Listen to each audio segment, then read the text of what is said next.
ನಮಸ್ಕಾರ. BTVನ ಮುಖ್ಯಾಂಶಗಳು.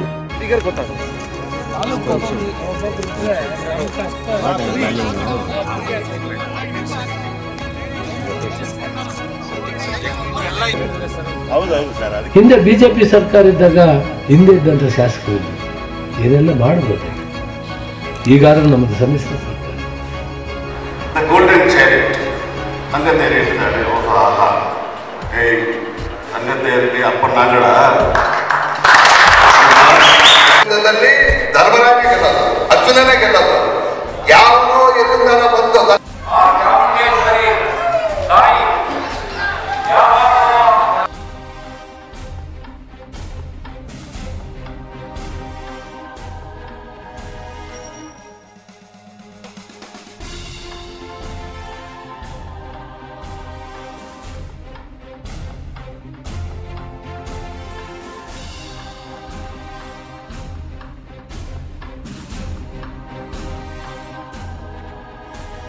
ನಿಮ್ಮೆಲ್ಲರಿಗೂ ಸ್ವಾಗತ, ಸುಸ್ವಾಗತ. ಇದು KGF professional and best online news channel KGF VTV news. ಮರಿದ್ರೆ ನಮ್ಮ ಚಾನಲ್ ಅನ್ನ ಸಬ್ಸ್ಕ್ರೈಬ್ ಹಾಗೂ ಬೆಲ್ ಬಟನ್ ಅನ್ನ ಕ್ಲಿಕ್ ಮಾಡ್ಕೊಳ್ಳಿ. ಇವತ್ತಿನ ಸುದ್ದಿ ವಿವರಗಳು.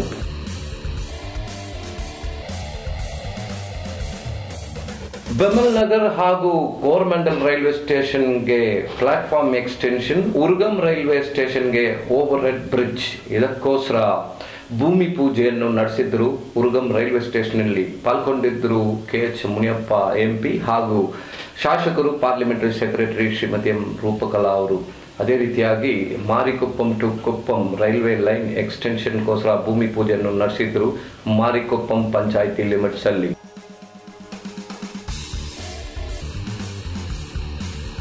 ನವಭಾರತ್ ಮೋದಿ ಅಂತ ಕಾರ್ಯಕ್ರಮ ನಡೆಸಿದ್ರು ಬಿಜೆಪಿ ಅವರು ಕಿಂಗ್ ಜಾರ್ಜಾಲಲ್ಲಿ. ಇದರಲ್ಲಿ ಮುಖ್ಯವಾಗಿ ಭಾಗವಹಿಸಿದ್ರು ಸುರೇಶ್ ನಾರಾಯಣ ಕುಟ್ಟಿ, ಬಾಟಾ ಗೋಪಾಲ್, ರಮೇಶ್ ಬಾಜಿ, ನಗರಸಭೆಯ ಅಧ್ಯಕ್ಷರಾದ ವೆಂಕಟೇಶ್, ಹಿರಿಯ ಬಿಜೆಪಿನ ಲೀಡರ್ಸ್ ಆದ ರಾಮಚಂದ್ರ ರಾವ್, ರಮೇಶ್ ಅವರು. ಇವರ ಜೊತೆ ಯುವ ಲೀಡರ್ ಆದ ಯಶವಂತ್, ಅಡ್ವೊಕೇಟ್ ಆದ ತಿರುನಾವುಕರಸು ಹಾಗೂ ಹಲವಾರು ಲೀಡರ್ಸು, ಮೆಂಬರ್ಸು ಪಾಲ್ಗೊಂಡು ಕಾರ್ಯಕ್ರಮವನ್ನು ನಡೆಸಿದ್ರು ಕಿಂಗ್ ಜಾರ್ಜ್ ಹಾಲ್ ಅಲ್ಲಿ.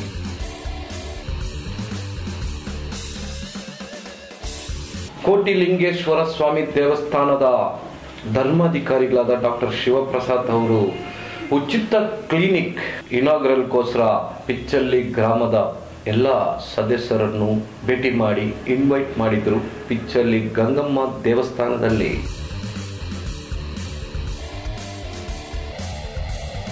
ಮಾಜಿ ತಮಿಳುನಾಡಿನ CM ಜಯಲಲಿತಾ ಅವರ 71ನೇ ಹುಟ್ಟಿದಬ್ಬ ಆಚರಣೆ ಮಾಡಿದ್ರು ಗಾಂಧಿ ಸರ್ಕಲ್ ಅಲ್ಲಿ. ಇದನ್ನ ಆರ್ಗನೈಸ್ ಮಾಡಿದ್ದು ಅರುಣ್. ನೋಡೋಣ ಇವತ್ತಿನ ಸುದ್ದಿ.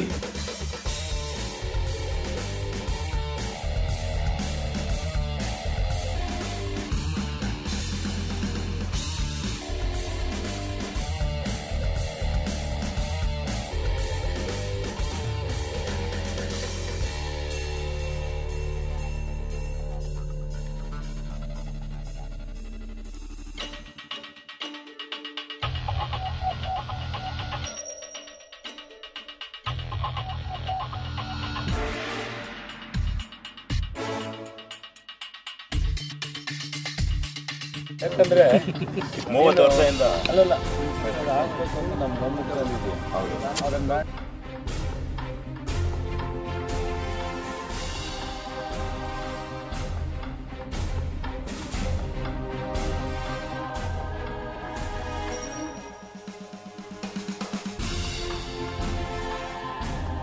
ನಾನು ಎಷ್ಟು ಕಷ್ಟಪಟ್ಟರು ಕೂಡ ಲೋಕಲ್ MLA ಕಾಂಗ್ರೆಸ್ ಇಲ್ಲದೆ ಇವೆಲ್ಲ ಆಗ್ತಾ ಇಲ್ಲ.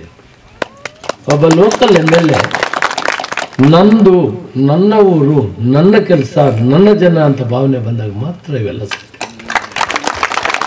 ಯಾಕೆ ಇದನ್ನು ಹೇಳ್ತೀನಿ ಅಂದರೆ, ಹಿಂದೆ ಬಿಜೆಪಿ ಸರ್ಕಾರ ಇದ್ದಾಗ ಹಿಂದೆ ಇದ್ದಂಥ ಶಾಸಕರಿದ್ದರು ಏನೆಲ್ಲ ಮಾಡಬಹುದಾಗಿ.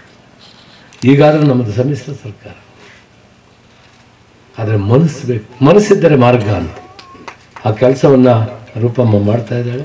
ಇನ್ನು ಹೆಚ್ಚಿನ ಕೆಲಸವನ್ನು ಮಾಡಿ ಈಗ ದಾರಿ ತೋರಿಸಿದ್ದಾರೆ. ನಾರಾಯಣ ರೆಡ್ಡಿಯವರು ಯಾವ್ಯಾವ್ದು ಏನೇನು ಮಾಡಬೇಕು, ಏನೇನು ಕೆಲಸ ಮಾಡಬೇಕು, ಇನ್ನೂ ಏನು ಮಾಡಬೇಕು ಅಂತ ಇವೆಲ್ಲ ಮಾಡ್ಕೊಂಡು ಹೋದರೆ ಜನಕ್ಕೆ ಒಳ್ಳೆಯದಾಗ್ತದೆ. BGML ಮುಚ್ಚಿದೆ ಅಂತ ನಾವು ಕಣ್ಣು ಮುಚ್ಕೊಂಡು ಕುಂತಿಲ್ಲ. ಸಮಯದ ಭಾವ ತಕರಾಲು. ಆ ಪುಣ್ಯಾತ್ಮನಿಗೊಂದು ದೇವರು ಒಳ್ಳೆ ಬುದ್ಧಿ ಕೊಡಲಿ. ಯೂನಿಯನ್ ನೋಡಿ ಅವ್ರು ಮಾಡಿ ಮುಗಿಸಿದ್ರು. ಏನಪ್ಪ ಹೌದಾ ಇಲ್ವಾ? ಬಹುತೇಕ ನನ್ನ ಮಾತು ಅವರು ಕೇಳಿದ್ರೆ ಇಷ್ಟೊತ್ತಿಗೆ ಏನೋ ಒಂದು ಗತಿಯಾಗಿ 16,000 ಜನಕ್ಕೆ ಕೆಲಸ ಸಿಗ್ತದೆ. ಆ ನೋವನ್ನ ಯಾರಿಗೆ ಹೇಳಬೇಕೋ ಗೊತ್ತಾಗ್ತಾ ಇಲ್ಲ. ಆದರೆ ಮಕ್ಕಳು 10-15,000 ಜನ ಇಂಥ ಒಂದು ಭವ್ಯವಾದ ನಗರ ಮಿನಿ ಲಂಡನ್ ಅಂತಂಥದ್ದು ಕೂಲಿಗೆ ಬೇರೆ ಕಡೆ ಹೋಗ್ತಾ ಇರೋದು ನನ್ನ ಆತ್ಮಕ್ಕೆ ನೋವಿದೆ, ನಮಗೆ ದುಃಖ ಇದೆ. ನಾವು ಸಮಾಧಾನವಾಗಿದ್ದೀವಿ ಅಂತ ಭಾವಿಸಬೇಡ್ರಿ. ಶತಾಯ್ ಗತಾಯ್ ಈ ಭೂಮಿಯಲ್ಲಿ ಮತ್ತೆ ಇನ್ನೊಂದು ಕೈಗಾರಿಕೆ ಉದ್ಭವ ಆಗ್ತದೆ.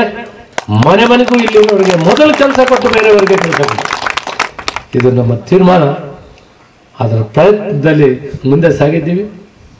ನೀವೆಲ್ಲ ಪುಣ್ಯಾತ್ಮರು ಶಾಸಕರನ್ನು ಮಾಡ್ಕೊಂಡಿದ್ದು, ನನ್ನ ಕಷ್ಟ ಅವ್ರ ಭಾರ ಅವ್ರಿಗೆ ವಹಿಸ್ತೀನಿ. ಅವ್ರೇನೆಲ್ಲ ಬೇಕು ಅಂದರೆ ಅದನ್ನು ಮಾಡಿಕೊಡೋಕ್ಕೆ ನಾನು ಜವಾಬ್ದಾರಿ ಇದ್ದೀನಿ ಅನ್ನೋ ಮಾತನ್ನು ಹೇಳಿ, ನಮ್ಗೆ 30 ಕೋಟಿಯಷ್ಟು ರೈಲ್ವೆ ಪ್ರಾಜೆಕ್ಟ್ ಮಾಡ್ತಾ ಇರೋದು ಬಹಳ ಸಂತೋಷ. ಜೊತೆಯಲ್ಲಿ ಈಗ ರೈಲ್ವೆ ಪ್ರಾಜೆಕ್ಟ್ ಇನ್ನೂ ಸ್ಪೀಡ್ ಅಪ್ ಆಗೋದ್ರಿಂದ ಈ ಭಾಗದಲ್ಲಿ ಸಂಪನ್ಮೂಲ ಜಾಸ್ತಿ ಆಗುತ್ತೆ. ಯಾವ ಕಾರಣದಿಂದ ಯಾವಾಗ ಟ್ರೈನ್ ಅಲ್ಲಿ ಬೇರೆ ಯಾವುದೇ ಒಂದು ಟ್ರಾನ್ಸ್ಪೋರ್ಟ್ ಇಷ್ಟು ಕಡಿಮೆಯಿಂದ ಹೋಗ್ಲಿಕ್ಕಾಗಲ್ಲ. ರೈಲ್ವೆ ಒಂದೇ ಒಂದು ಮಾತ್ರ ಸಾಮಾನ್ಯವಾಗಿರುವಂತ ಜನಗಳು ಕೂಡ ಪ್ರಯಾಣ ಮಾಡೋದಕ್ಕೆ ಅನುಕೂಲವಾಗಿದೆ. ರೈತರಿರ್ಬೋದು, ಬಡವರು ಇರ್ಬೋದು. ಮತ್ತೆ ಈಗ ನನ್ನ ಕ್ಷೇತ್ರದಲ್ಲಿ ಈಗಾಗಲೇ ಬೆಳಗ್ಗೆ ಎದ್ರೆ 10,000 to 15,000 ಜನ ಪ್ರಯಾಣಿಕರು ಉದ್ಯೋಗವನ್ನ ಆರಿಸಿ ಬೆಂಗಳೂರು ಮತ್ತೆ ಕೋಲಾರ, ಮಾಲೂರು ಇಂಥ ಜಾಗಗಳಿಗೆ ಪ್ರಯಾಣ ಮಾಡ್ತಾ ಇರೋದು ನಾವೀಗಾಗ್ಲೇ ನಮ್ಗೆ ಗೊತ್ತಿದೆ. ಪ್ರತಿದಿನ ನಾವಿದನ್ನ ನೋಡ್ತಾ ಇದೀವಿ. ಅದ್ರ ಜೊತೆಯಲ್ಲಿ ಮಾರಿಕುಪ್ಪಂನಿಂದ ಕುಪ್ಪಂಗೆ ಇನ್ನೂ ಮುಂದಕ್ಕೆ ಬಿಸಾಮಠಂನಿಂದ ಈ ರೈಲ್ವೆ ಸಂಪರ್ಕಗಳೇನಾದ್ರೂ ಅಭಿವೃದ್ಧಿಯಾಗಿ ನಮ್ಗೆ ಮುಂದೆ ಈ ಭಾಗದಲ್ಲೆಲ್ಲ ಎಷ್ಟು ಬೇಗ ಆದ್ರೆ ಅಷ್ಟು ಬೇಗ ರೈಲ್ವೆ ಸಂಪರ್ಕಗಳೇನಾದ್ರೂ ಬಂದಾಗ ಇನ್ನೂ ಒಳ್ಳೆ ಉದ್ಯೋಗ ಅವಕಾಶಗಳು ನನ್ನ ಕ್ಷೇತ್ರದಲ್ಲಿ ಸಿಗ್ಲಿಕ್ಕೆ ಅವಕಾಶ ಆಗುತ್ತೆ.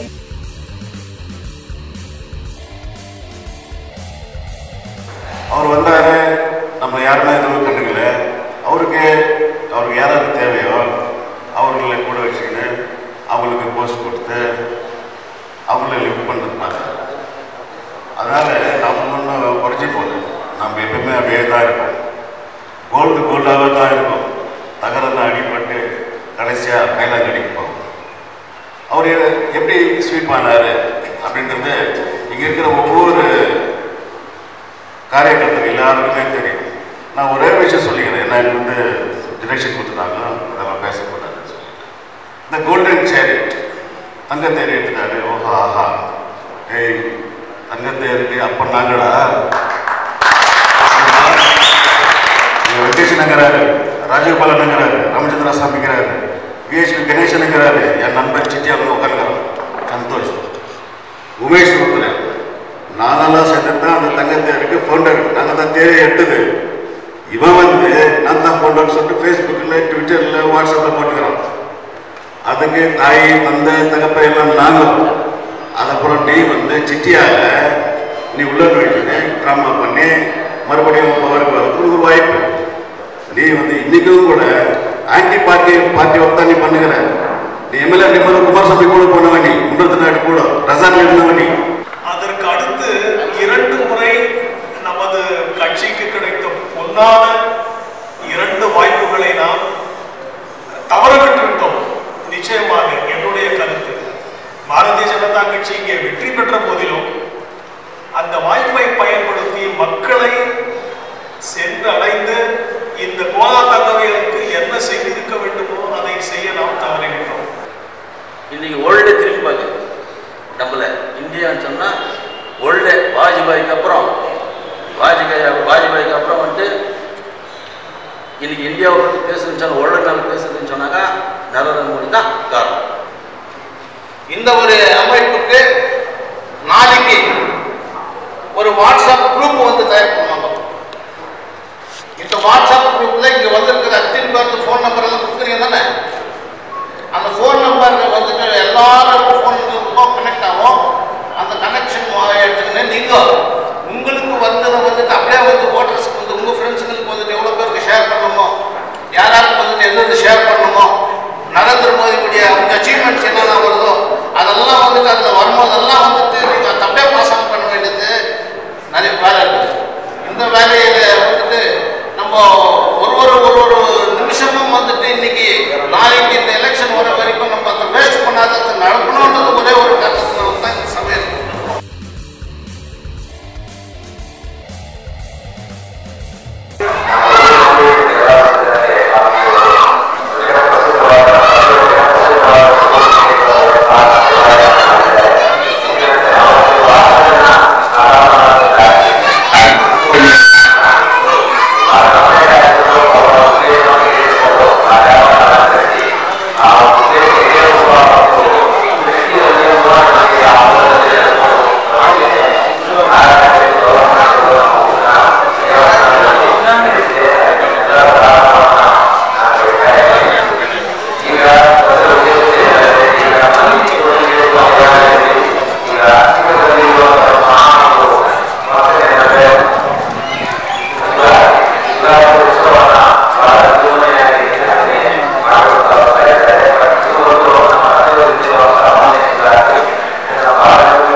ಸ್ನೇಹಿತರೆ, ಇಷ್ಟೊತ್ತು ನೀವು ನೋಡಿದ್ದು KJV ಟಿವಿನ ಸುದ್ದಿಗಳು. ಮರಿದ್ರೆ ನಮ್ಮ ಚಾನೆಲ್ ಅನ್ನು ಸಬ್ಸ್ಕ್ರೈಬ್ ಹಾಗೂ ಬೆಲ್ ಬಟನ್ ಅನ್ನು ಕ್ಲಿಕ್ ಮಾಡ್ಕೊಳ್ಳಿ. ಮುಂದಿನ ಸುದ್ದಿಯಲ್ಲಿ ನೋಡೋಣ. ನಮಸ್ಕಾರ.